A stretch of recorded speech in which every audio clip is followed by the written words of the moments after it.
I have been married for 6 years, and until recent events, I thought that my wife and I had a great relationship. We both worked and devoted time to our careers.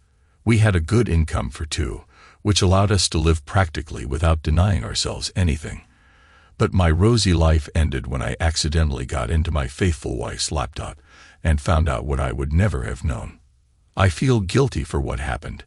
It seems to me that if it weren't for my actions, everything would be fine, but no one knows how it would really be. The beginning of the year always brought with it a sense of new beginnings, and as an inevitable consequence, the payment of taxes. This year, I decided to approach the matter with particular responsibility, as the financial well-being of our small family has always been my top priority. Nicole, my wife, usually did not interfere in these matters, preferring to work on her projects. But this time, I needed her help. Nicole, I need your income and expenses for the last year to include them in our tax return, I told her one spring evening as we settled in the living room with cups of tea. She nodded, busy watching some series on her tablet, and seemed to not take my words too seriously. A few days later, when I reminded her about it again, she sighed and said she would prepare everything soon. But time passed, and there was no data from her. My anxiety about the tax payment deadlines grew with each day, yet Nicole continued to postpone this moment, which was unlike her. One day, when she went out to the store for groceries, I couldn't stand it and decided to check her laptop for any financial information. I knew it was an invasion of her personal space, but my concern about the tax return deadlines outweighed this. The laptop was not locked, and notifications from some messenger were flashing on the screen. I was about to close them and start looking for spreadsheets or documents with financial data when the name of the sender caught my attention. Patrick Lane. The messages were personal, and I realized that I was facing something more than just forgotten financial reports. I could not imagine that my wife, whom I loved and trusted more than anything in the world, could behave in this way. My heart stopped, and my hands trembled as I began to read the correspondence. Patrick Lane had been pestering my wife for at least 2 weeks, writing her love letters and asking for a meeting to have sex. As it seemed to me, Nicole simply kept the conversation going with him, and nothing more, always refusing to meet with him. But it infuriated me that this guy was writing to my wife. The day after the discovery, I woke up with a heavy feeling in my chest. Nicole had already gone to work, and I decided to seek more information. I turned on the computer and began searching for information about Patrick Lane. My fingers flew over the keyboard, entering queries into the search engine until I found his social media profile. Looking at his photos, I tried to see in him the person who was ready to destroy my marriage. But what I saw was just an ordinary man, perhaps even handsome, with a confident smile and eyes, in which I searched for signs of malice. In one of the photos, I recognized a man who lived in the neighboring house, our neighbor, whom I had seen drive his old Ford numerous times. I realized that I needed to act cautiously. If Nicole found out about my suspicions too early, she could deny everything and destroy all the evidence. I had to be sure that my wife could not be unfaithful to me. The first thing I decided was to discuss the situation with someone I trusted. Carl had been my best friend since childhood, someone who always supported me in tough times. I called him, and we agreed to meet at a bar in the evening so I could tell him everything. When I entered the bar, Carl was already waiting for me at a table in the corner.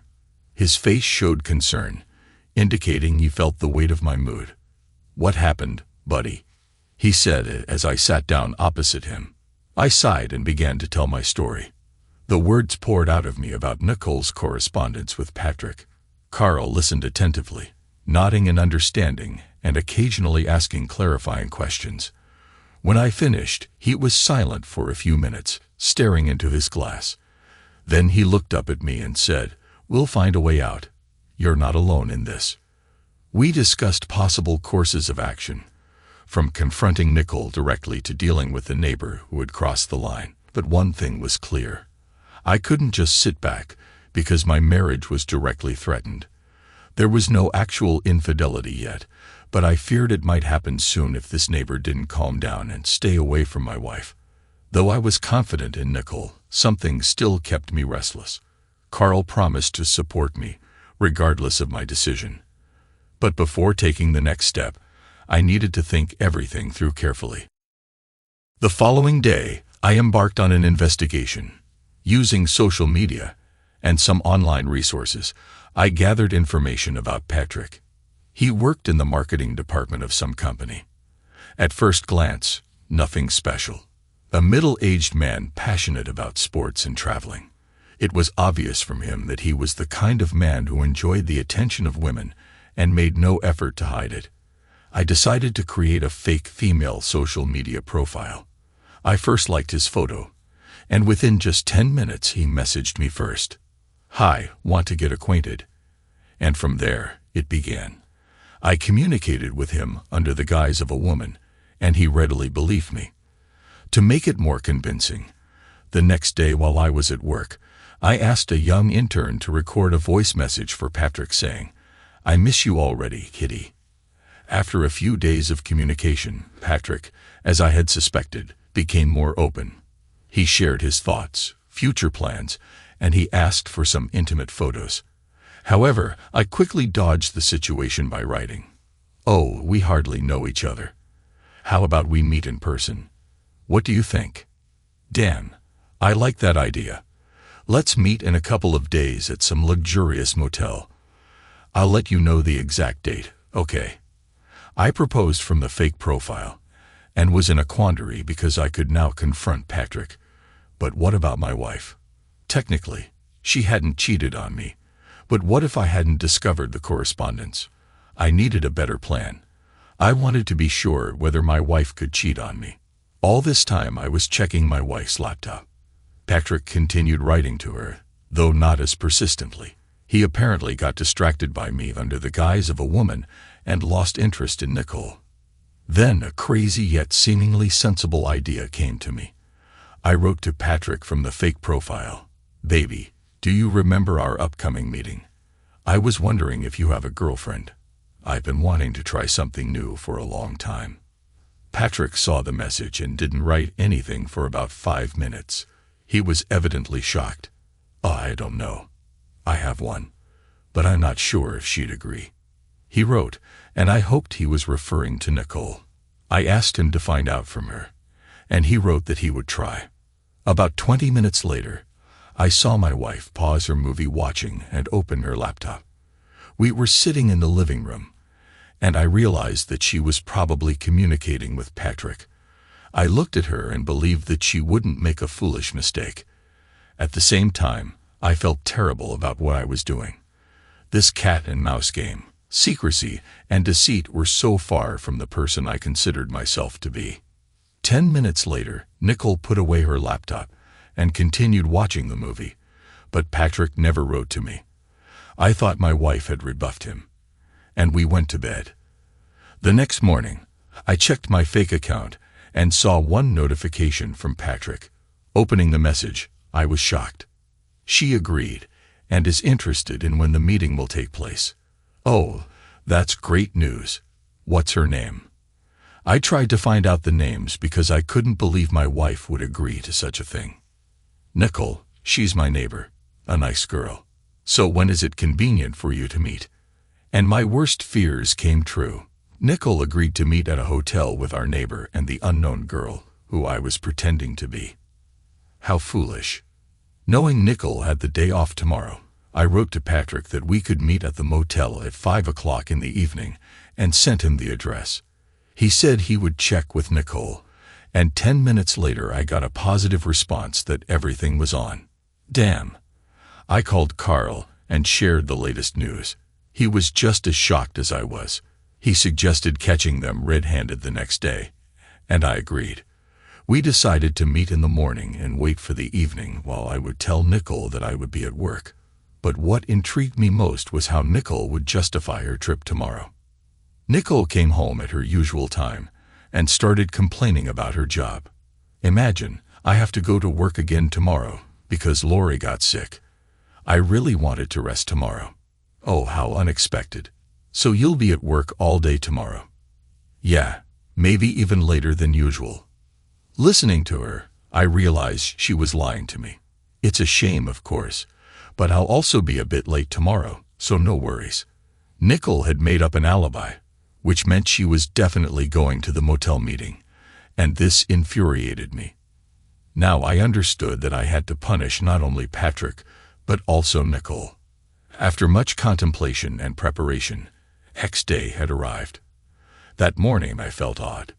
Inside, fear and excitement raged, mixing with resentment and anger. Carl picked me up exactly on time. His look conveyed support and readiness to assist in any situation. "Ready?" he asked as I got into the car. I nodded, though deep down I doubted. But it was too late to back out. Upon arriving at the location, we positioned ourselves near the entrance to the motel, trying to remain inconspicuous. We sat in a cafe until the evening, discussing our plan of action. My pulse quickened when I saw Patrick driving up to the motel. He got out of the car and looked around, as if searching for someone. "There's our guy," Carl whispered quietly, preparing for action. I nodded, swallowing the lump in my throat. After waiting a few minutes to ensure Patrick had entered his room, I took everything necessary and headed to his door. Each step seemed like an eternity. When I reached the door, my hands were shaking. I knocked. The door opened, and I saw Patrick. His face showed surprise, seeing me instead of an internet girlfriend and Nicole. "Hello, Patrick. We need to have a talk," I said, trying to sound confident and calm. He tried to say something, but Carl, following me in, closed the door, leaving the three of us inside. His face froze in bewilderment and fear. "What does this mean?" "You guys shouldn't be here," Patrick said, trying to remain calm. I, feeling the inner anger and resentment rising in you, began to speak. "Did you think you could play with other people's feelings and go unpunished? Did you think you could destroy my family and just walk away?" My words came out firmer than I expected. Patrick stepped back, trying to understand the situation. Carl stood by the door, ensuring Patrick couldn't easily leave. "Or are you trying to say you don't recognize me?" "Dude, I'm seeing you for the first time. Who are we even talking about?" "Stop playing the fool. We're talking about Nicole," I said, my tone now raised. "Listen, I didn't know she was married. She didn't tell me anything about you." Patrick began to justify himself, his voice trembling with fear and confusion. "Don't lie to my face," I sharply interrupted him. "I've seen your correspondence. You knew who she was and what she means to me, and yet you kept writing to her and persuading her to meet." We stood face to face, and I could see him trying to find a way out of this situation, but I was determined to see this through. I had to defend my dignity and show that such actions have consequences. "Dude, in any case, she's not here, as you see. She's about 10 minutes late, which means she wasn't planning to come here at all," he said like a cornered puppy. "Don't you talk your way out of this." I couldn't hold back and hit him in the face. "What are you doing? For what?" he began to say hysterically. "Oh, so you're a girl now, huh?" I delivered a second blow. "Dude, stop.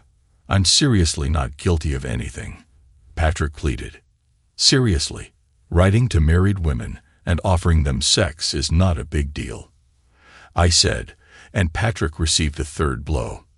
"Stop, stop. I recognize you. You're that crazy." He didn't finish his sentence when another hit landed, and he fell to the floor. "Weakling, who can't stand by his words," I said, and began to wipe my hands with a napkin. Carl started to applaud me, saying it was wonderful, when suddenly someone knocked on the hotel room door.